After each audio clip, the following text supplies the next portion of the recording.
How could an ordinary person light a candle from a distance? Just pull out a magic wand, then slowly squat down.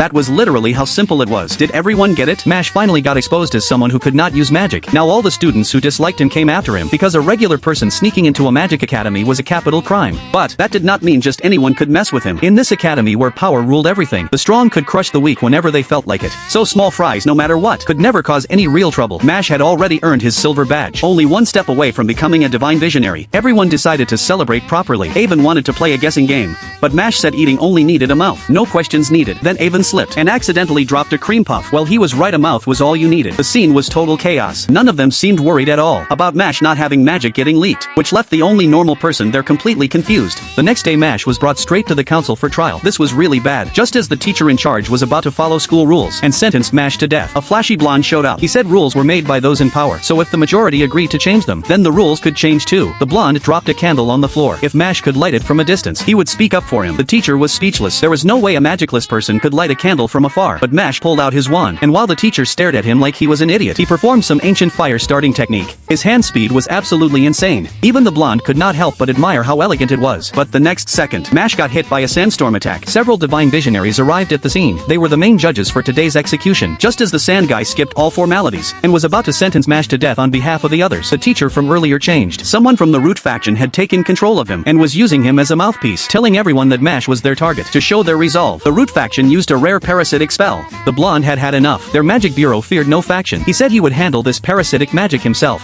His staff rushed to stop him, because the parasite was a mage's worst nightmare. The stronger the magic, the more dangerous it was. The blonde thought someone had to step up, so the strongest one him should handle it. But before he finished speaking, Mash pulled the parasite out. The speed left the blonde completely stunned. The parasite shot into Mash's mouth. Now he was definitely done for. But in under 2.5 seconds, Mash spat the parasite right back out, and even used his tongue to twist it into a balloon dog. The blonde was shocked and said that was the most epic flex he had ever seen. But the sand guy was not letting Mash off. He believed school rules had to be upheld. Since Mash refused to accept his judgment, he would just do it himself. Just as the sand guy pointed his wand at Mash's neck, the blonde pointed his wand back at him, creating a standoff. Neither was backing down. Then an axe suddenly split them apart. It was the principal with the last divine visionary. Now it was time for the real trial.